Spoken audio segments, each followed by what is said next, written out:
by hiring mentors and getting people who had done it before. And maybe not in this exact situation, but we definitely reached out to all of our current mentors, even hired some new mentors to come on board to talk to us about how certain things should be structured, and really about the overall growth of the company, right? So we are not just thinking about one individual company when we're talking about structuring and partnering. We're thinking, hey, where are we going to be in 10, 15, 20 years? And is this the right move to help with that growth overall? Welcome to the How to Scale Commercial Real Estate Show. Whether you are an active or passive investor, we'll teach you how to scale your real estate investing business into something big. Kyle Mitchell is a best-selling author, a managing partner of Vertical Street Ventures and the VSV Multifamily Academy, and he's also a real estate entrepreneur with $310 million of multifamily assets under management. Kyle, welcome to the show. Thanks, Sam. Happy to be here. Excited for today's show. Absolutely, Kyle. I think you came on the show, May, if I'm looking back here on my notes, May 11th, 2021. So almost 2 years ago to date.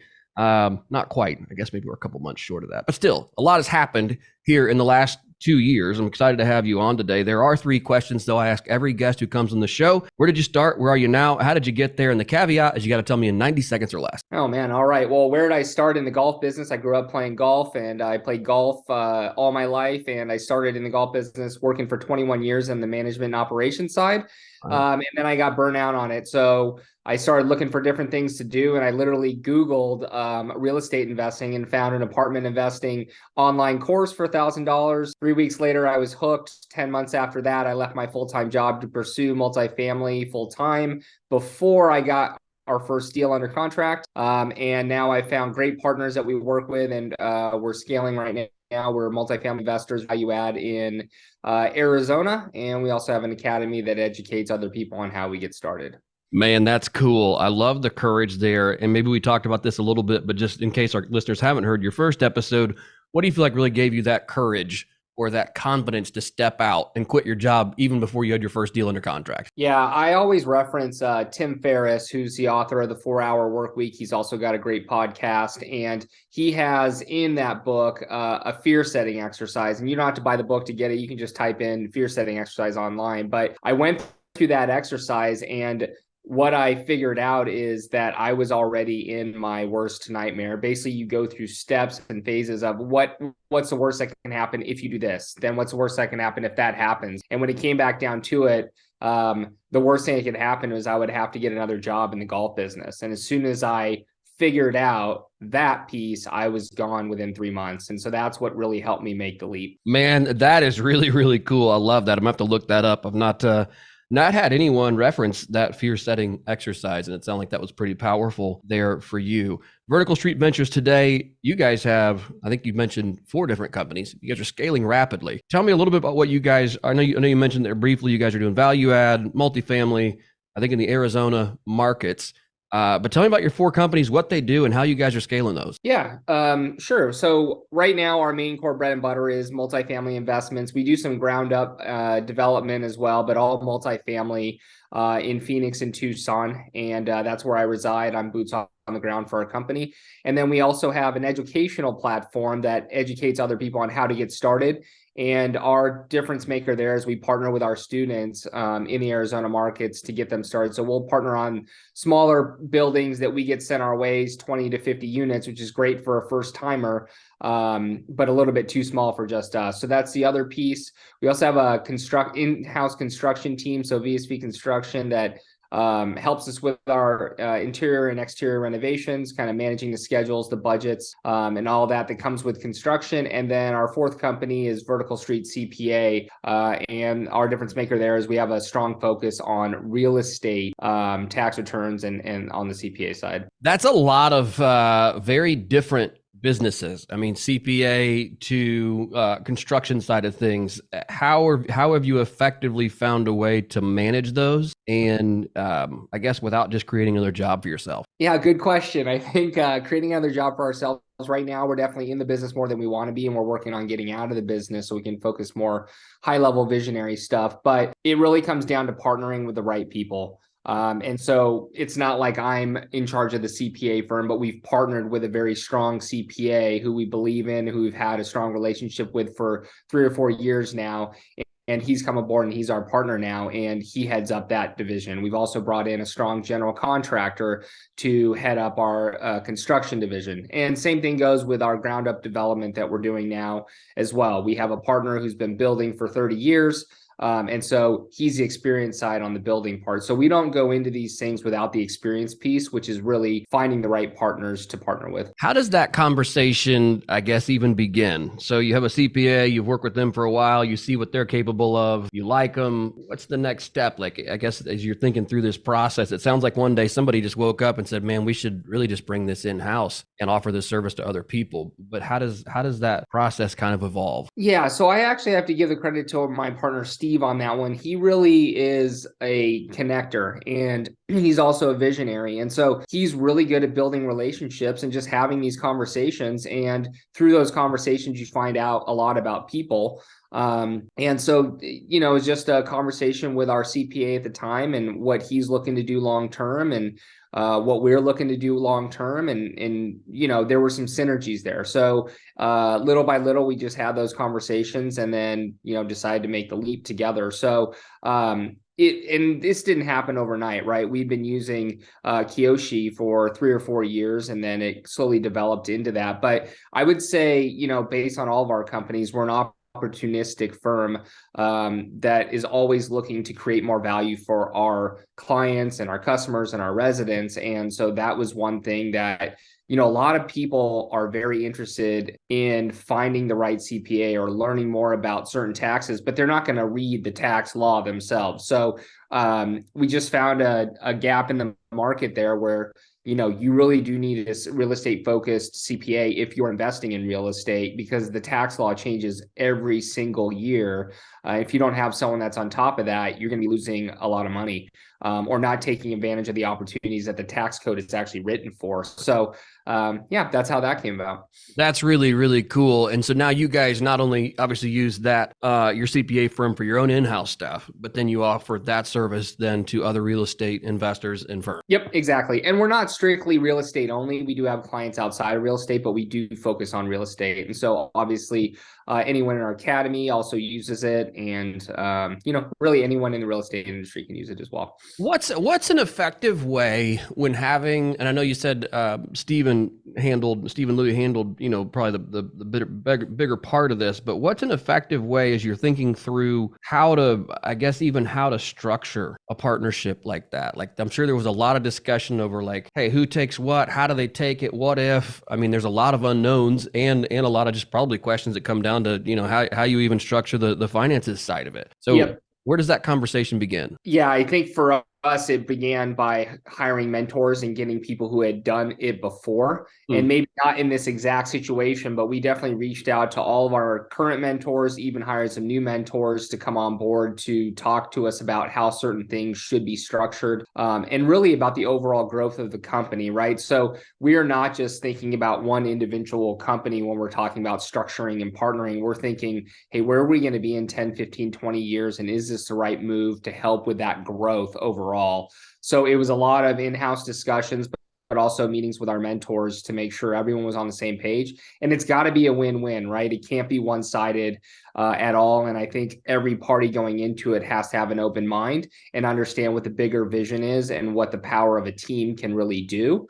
And we were able to, accomplish that so far with the help of mentors, I would say. Has there been anything that you guys have gotten into it, maybe, 3-6 months in, and you're like, gosh, we should probably change the way we are handling this or that, or just pieces of that, I guess, that equation there? Because I know that's something that so many people struggle with, is just that structure on the front end. 100%. And we've made mistakes there that have been adjusted, after seeing how it's gone for 30, 60, 90 days. And that's one thing I would suggest is we always had a 90-day kind of look back and adjustment period to make sure both parties were happy and everyone's aligned and on the same page. And that's been been helpful for us to be able to go back and realign if things were out of alignment. And some things were and some things weren't, right? And so I would say 90, maybe even 180-day look back to where you can readjust things. Right. Yeah, absolutely. No, those are imperative, I think, discussions, just because it is, and that's something I have even more frequently within that when bringing people on, is just going, hey, are you getting what you need from me? Yep. And am I getting what I need from you? Let's look at our KPIs, and then let's also just talk the kind of intangible things that maybe a KPI won't track, and say,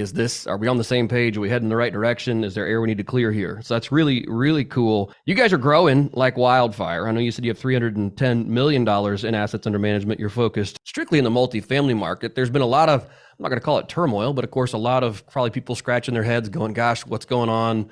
Where are interest rates going? Is now a time to buy? Is now a time to sit out?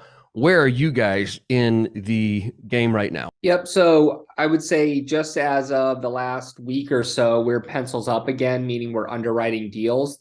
The deal flow is not quite there yet. There's still this gap in our market anyways, where seller and buyer expectations are not quite there. Interest rates are still going up. So that gap continues to widen, unfortunately. But you are starting to see some distress come into the market and some sellers having better expectations or more realistic expectations, but I do think it's another 6 to 12 months until we see that. That being said, we are underwriting deals, trying to get out there and understand where the market is. And if the right deal comes on, then we will take advantage of it and go after that opportunity. For the past 4 months, we have not really been looking. We've really been focused on operations, which is going to be the name of the game. And I've been saying this for 3 or 4 years now.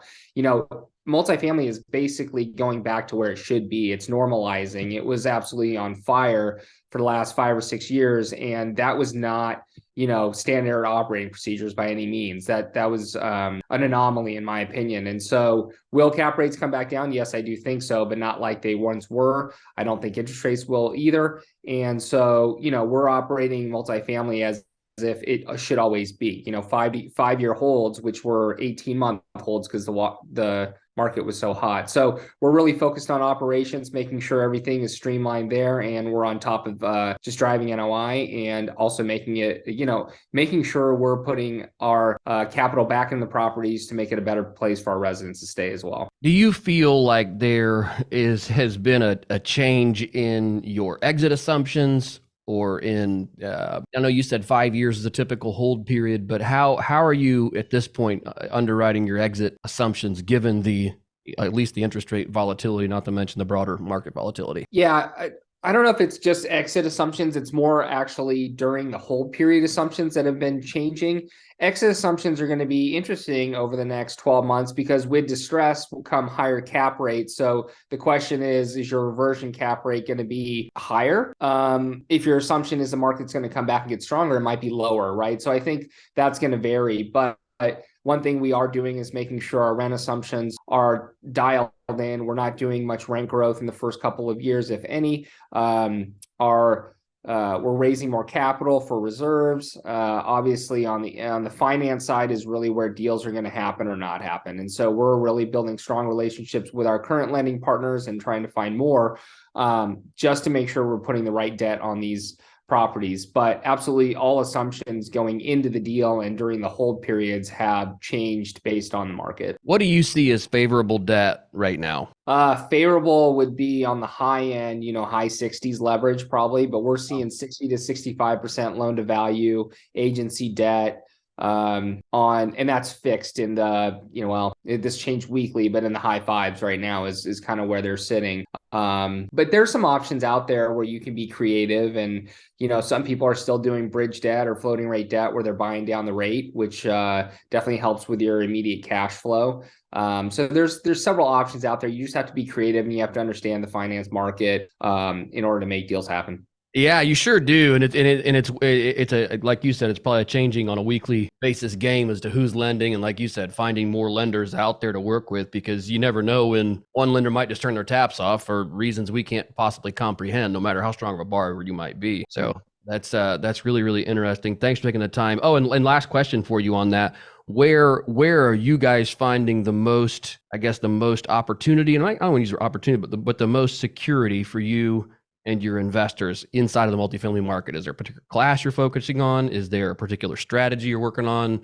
What's that look like for you guys? Yeah, I mean, we've done everything from student housing conversion to market rate to office conversion to multifamily to now new build and then value add. But for us, so it's really about an opportunistic buy. But we're more looking in the Class B asset class right now. I think people in the A's can move down to the B's.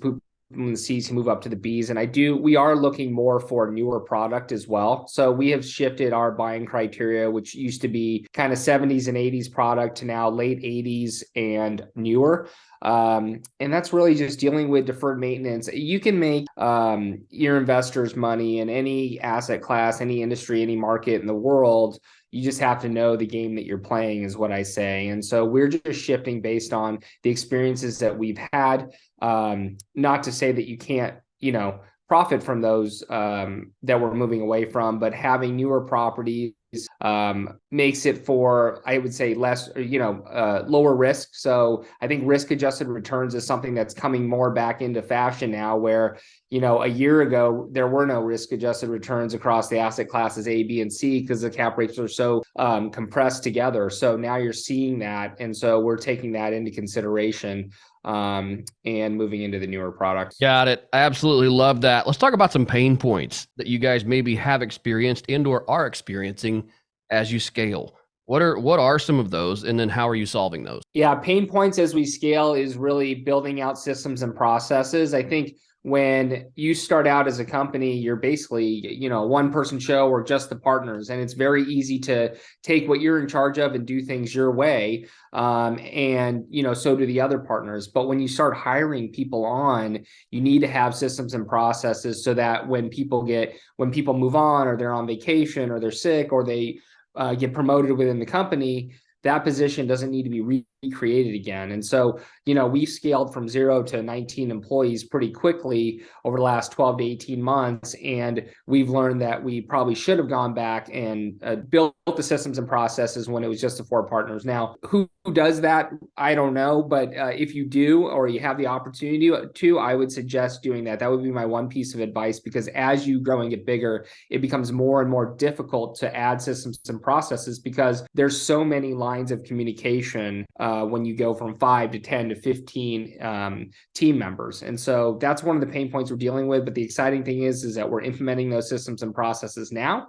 And it really is a blessing to be able to do that now before we get even bigger. But it's also a weight off our shoulders when we do implement those systems, because it was kind of like, man, why did we wait this long? Man, you said it. That's something we were actually working on yesterday. It was a weekly 45-minute task. And I actually think I'm going to write this in my newsletter this week, but it was a 45-minute task that happens once a week. And it's like, oh my gosh, okay, it's just 45 minutes. We can knock this out once a week. It's not a big deal. And it took 3.5 hours to process that task yesterday and make it to where somebody else can just step in and do it, and we never touch it again. And it's like finding and blocking out that 3.5 hour window to get that thing all dialed in was a total pain in the neck. But now that it's off our back, it's like, oh gosh, why didn't we do this so long ago? Yeah.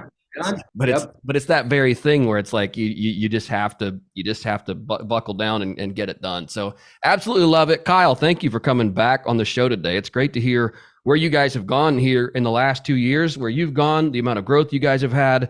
You talked about everything from the fear setting exercise to the things you guys are investing in, developing and building several different companies all at the same time, and kind of the blessings and the curses that go along with that. It's been a blast having you here on the show today. If our listeners want to get in touch with you or learn more about you, what is the best way to do that? Yeah, I think right now, check out our conference that we're coming up in April, vsvcon.com. It's in Scottsdale, Arizona, and it's all about educating people in multifamily and doing what we do. And we even include a bus tour where you can come see some of our properties and what we're doing. So we're really excited about that. And you can reach out to us on that website. Awesome. That's VSV. That's Vertical Street Ventures, so vsvcon.com. Kyle, thank you again for coming on the show today. I certainly appreciate it. Thanks, Sam. Appreciate your time. Welcome to the How to Scale Commercial Real Estate Show. Whether you are an active or passive investor, we'll teach you how to scale your real estate investing business into something big.